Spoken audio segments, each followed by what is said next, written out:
اور ایک سود برابر بھی اس میں کمی نہیں آئی۔ کس کے پرچے سے؟ عمر فاروق کے۔ آپ کہیں گے کہ عقیدہ و دانستہ دریاؤں پر ہواؤں پر آدمی کی حکومت چلتی ہے، فرمایا جو چیز خدا کی ہے، خدا کے بندے کی ہر اس چیز پر حکومت چلتی ہے، اس کے ایسا کرے۔ البتہ یہ ہے وہ حاکم ہو تو صحیح، من عرف نفسہ فقد عرف ربہ، جو آدمی اپنی ذات کو پہچان لیتا ہے وہ اپنے مالک حقیقی کو پہچان لیتا ہے۔ جو خدا کا ہو گیا خدا کی ہر چیز اس کی ہو گئی، اور جو خدا کا نہ ہوا اس کی کچھ بھی نہ ہوا۔ آپ خدا سے ڈرو گے تو کوئی بھی چیز آپ کو نہیں ڈرا پائے گی، اور اگر خدا سے نہیں ڈرو گے تو ہر چیز آپ کو ڈرائے گی، بلکہ مچھر بھی آپ کو ڈرائے گا۔ تو میرے بھائی اپنے آپ کو سمجھو، سنبھالو، اللہ کی طرف متوجہ ہو جاؤ۔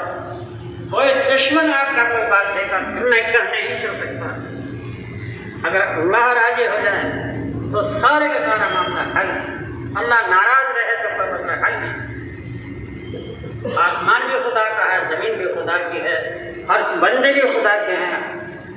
البتہ یہ تو ہونا ہے کہ کچھ نافرمان ہوں گے تو کچھ فرمانبردار ہوں گے، نافرمان نہیں ہوں گے تو جہنم میں پہنچ جائے گا، وہ بھی تو ہے۔ اور جہنمیوں میں جاتے ہو کو نہ روکو گے تو تمہیں مرتبہ کہاں سے ملے گا؟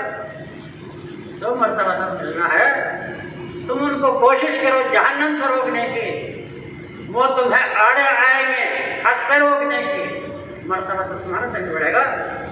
تم ان کو نہ روکو، وہ تمہیں نہ روکے، تم اپنے آزاد زندگی گزارے وہ اپنی زندگی۔ اور میں اللہ کے نبی علیہ السلام نے کیا کیا؟ ہر ایک کو یہ فرمایا لوگو اللہ اللہ کہہ دو کامیاب ہو جاؤ۔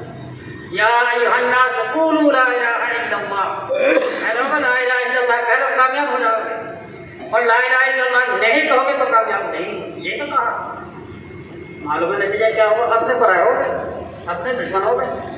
یہاں تک بھی ہوا ہے مقاطع کر دیا، صرف نال میں رہو گے